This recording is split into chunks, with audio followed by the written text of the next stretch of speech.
নমস্কার বন্ধুরা, আমার নতুন একটা রেসিপিতে সবাইকে স্বাগত জানিয়ে আজকের ভিডিওটি আরম্ভ করছি। টিফিন তো আমরা নানা রকমভাবেই তৈরি করে থাকি, নানা রকম পদ্ধতিতে। তো আজকে আমি তোমাদের সঙ্গে শেয়ার করব একটা হেলদি টিফিন রেসিপি, এবং সেটি হবে আটা দিয়ে। চলো রেসিপিতে যাওয়া যাক। দেখো, এখানে আমি একটা পাত্র নিয়ে নিয়েছি, আর পাত্রের মধ্যে আমি এখানে আটা নিয়ে নিচ্ছি। আমি এখানে 1.5 বাটি মতো আটা নিয়েছি, আর তার মধ্যে লবণ দিয়ে আমি আটাটা ভালো করে মিশিয়ে নিচ্ছি, এবং অল্প অল্প জল দিয়ে আটাটা একটা ডো বানিয়ে নেব। খুবই অল্প অল্প জল দেব, যাতে আটাটা নরম না হয়ে যায়। আটাটা খুব শক্ত করে মাখতে হবে। দেখো, বুঝতে পারছো আটাটা কতটা শক্ত করে মেখেছি। তো এইভাবে আটাটা শক্ত করে মেখে নিতে হবে। আটাটা মাখা হয়ে গেলে আমি 5 মিনিট মতো রেস্টে রেখে দেব। দেখো, এই সবজিগুলো আমি এখন ছোট্ট ছোট্ট করে কেটে নেব। এখানে নিচে 2টো টমেটো, পেঁয়াজ, রসুন, আদা আর একটা ক্যাপসিকাম। তো এই সমস্ত উপকরণগুলো আমি ভালো করে কেটে ধুয়ে নেব। তো চলো। তো দেখো, আমি 5 মিনিট পর আবার আটাটা একটু হাত দিয়ে মেখে নিচ্ছি, এবং বড় বড় 4টে লই কেটে নিচ্ছি। দেখো, বড় বড় 4টে লই কেটে নিয়েছি, এবং এগুলো ভালো করে বেলে নেব। খুব একটা মোটাও বেলবো না, আবার খুব একটা পাতলাও হবে না। দেখো, আমি বেলে নিচ্ছি, এবং 4 সাইড সমানভাবে কেটে নিচ্ছি, যাতে টিফিনগুলো বানাতে সুবিধা হয়। তো দেখো, 4 সাইড কেটে নিচ্ছি।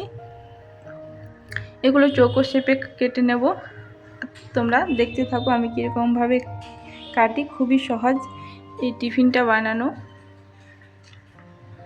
তোমরা চাইলে এটা ময়দা দিয়েও করতে পারো, আমি কিন্তু আটা দিয়ে করেছি, তাতে টিফিনটা হেলদি হবে।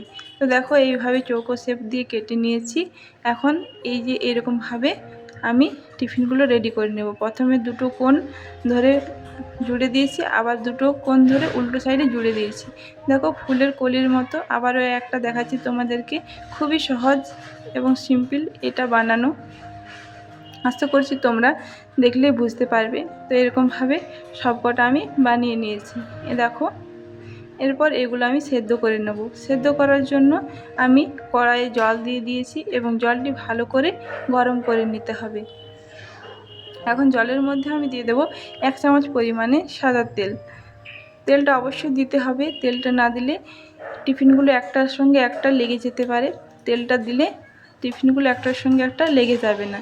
তাই আমি তেলের সঙ্গে জল দিয়ে দিলাম, এবং ঢাকা দিয়ে গরম করে নিলাম তাড়াতাড়ি করে। দেখো, জলটা একটু ফুটে উঠলেই সব টিফিনগুলো এক এক করে আমি জলের মধ্যে দিয়ে দিচ্ছি। এইভাবে দিতে হবে, তাহলে একটার সঙ্গে একটা লেগে যাবে না। বন্ধুরা, অনেক দিন পর তোমাদের সামনে একটা রেসিপি ভিডিও নিয়ে এসেছি। ভিডিওটি যদি ভালো লেগে থাকে তাহলে লাইক কমেন্ট করে পাশে দেখো। চ্যানেলে নতুন বন্ধু হয়ে থাকলে চ্যানেলটি সাবস্ক্রাইব করে দিয়ে পাশে থাকার অনুরোধ রইল। তো তোমরা আমার সঙ্গে থেকে রেসিপিটি দেখতে থাকো, আশা করি তোমাদের ভালো লাগবে।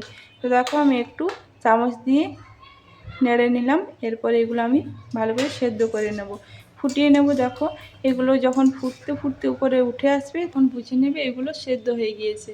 দেখো, এগুলো আমি 10 মিনিট মতো ফুটিয়ে নিয়েছি, সেদ্ধ হয়ে গেছে। এখন আমি পুরোপুরি জল থেকে তুলে নেব, আর একটা থালার মধ্যে হালকা হালকা করে মেলে দেব, যাতে একটার গায়ে একটা জোড়া না লেগে যায়।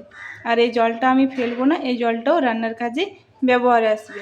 ততক্ষণ এগুলো ঠান্ডা হোক, ঠান্ডা হয়ে যাওয়ার পর রান্নার কাজে ব্যবহার করতে পারবো এই টিফিনগুলো। তো দেখো, এদিকে কড়াই গরম করে তেল দিয়েছিলাম, সরষের তেল। তেল গরম হয়ে যাওয়ায় আমি গোটা জিরে দিয়ে দিয়েছি 1/2 চামচ মতো। এই ভিডিও ক্লিপটা নেওয়া হয়নি। এখন আমি দিয়ে দেবো রসুন কুচি। তো রসুন কুচি দিয়ে দিলাম, দিয়ে রসুনটা আমি একটু ভালো করে ভেজে নেব।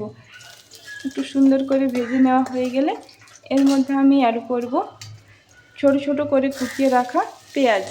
তো দেখো, পেঁয়াজটা আমি সরু সরু করে কুচিয়ে রেখেছিলাম, সেই পেঁয়াজটাও আমি এর মধ্যে দিয়ে দিলাম। এখন পেঁয়াজ আর রসুন আমি সুন্দর করে ভেজে নিচ্ছি।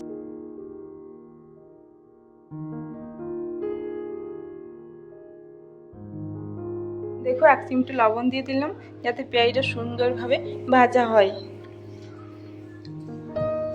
এখন আমি দিয়ে দেবো আদা কুচি।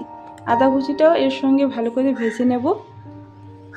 তো পেঁয়াজ, আদা, রসুন সব কিছু একটু ভেজে নিলাম। এরপর দিয়ে দিলাম ছোটো ছোটো করে কেটে রাখা দুটো টমেটো। টমেটোটাকেও এর সঙ্গে নাড়াচাড়া করে আমি একটু গলিয়ে নেব।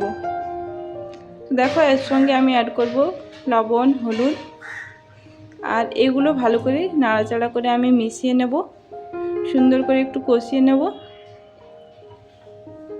এখন আমি দিয়ে দিলাম অল্প একটু লঙ্কার গুঁড়ো। তো এটাকে ভালো করে কষিয়ে নিতে হবে।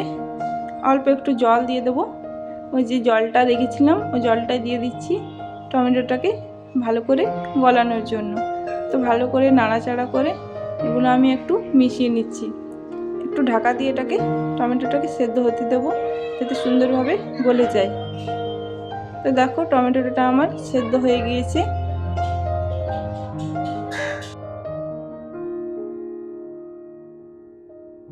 এরপর এর সঙ্গে অ্যাড করব ওই যে ক্যাপসিকাম কেটে রেখেছিলাম, সেই ক্যাপসিকামটা এর সঙ্গে দিয়ে দিলাম।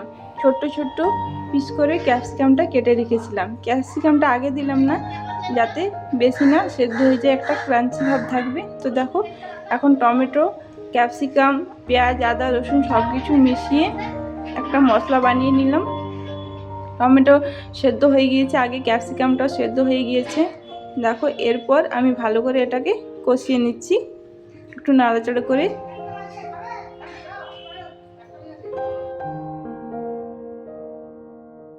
এখন আমি এর সঙ্গে অ্যাড করব একটা ম্যাগি মশলা। তো এই যে ম্যাগির সঙ্গে যে মশলা প্যাকেটগুলো থাকে সেই মশলাটাই আমি দিয়ে দিচ্ছি। তো পুরোটা দিলাম না, অল্প একটু রেখে দিলাম, বাকিটা দিয়ে দিলাম। তো মশলাটা ভালো করে মিশিয়ে নিচ্ছি। ম্যাগি মশলা দিলে এর স্বাদ কিন্তু দুর্দান্ত হবে। তো দেখো এই যে টিফিনগুলো বানিয়ে ঠান্ডা করে রেখেছিলাম সেইগুলো এখন দিয়ে দিলাম। এরপর এটাকে ভালো করে নাড়াচাড়া করে মশলার সঙ্গে মিশিয়ে নিতে হবে। দেখো আমি ভালো করে নাড়াচাড়া করে লো আঁচে রেখে ভালো করে মিশিয়ে নিচ্ছি। তো এটা রান্নাটা হয়ে গিয়েছে, একটু সময় নিয়ে মিশিয়ে নিয়েছি। এখন এটাকে আমি 5-10 মিনিট মতো রেস্টে রেখে দেবো, তারপর আমি এটাকে সার্ভ করব। তো চলো তোমাদেরকে সার্ভ করে দেখাই। তো এই যে দেখো বন্ধুরা, সুন্দর একটা হেলদি টিফিন রেসিপি তৈরি হয়ে গেল। এটা তোমরা সন্ধ্যের টিফিন হিসেবে ব্যবহার করতে পারো, বাচ্চাদের স্কুলের টিফিনের জন্য দিতে পারো। এটা খুব হেলদি একটা টিফিন রেসিপি। তোমরা চাইলে এটা ময়দা দিয়েও বানাতে পারো, কিন্তু আটা দিয়ে বানালে রেসিপিটি খুব হেলদি হয়। তো বন্ধুরা আজকের রেসিপিটি তোমাদের কাছে কেমন লেগেছে অবশ্যই কমেন্টের মাধ্যমে জানিও। আর যদি ভিডিওটি ভালো লেগে থাকে একটা লাইক কমেন্ট করে পারলে বন্ধুদের সঙ্গে শেয়ার করে দিও। চ্যানেলে নতুন বন্ধু হয়ে থাকলে চ্যানেলটি সাবস্ক্রাইব করে পাশে থাকার অনুরোধ রইল। বেল আইকনটি প্রেস করে দিও যাতে নতুন ভিডিও ছাড়ার সঙ্গে সঙ্গে তোমাদের কাছে পৌঁছে যায়। এই পর্যন্তই বিদায় নিচ্ছি, দেখা হবে একটা পরবর্তী ভিডিওতে। ততক্ষণে সবাই ভালো থেকো, সুস্থ থেকো। আর রেসিপিটি অবশ্যই একবার বাড়িতে ট্রাই করো, কেমন হয়েছে কমেন্টে জানিও। আমার সঙ্গে থেকে ভিডিওটি শেষ পর্যন্ত দেখার জন্য জানাই অনেক অনেক ধন্যবাদ। Tata, love you all.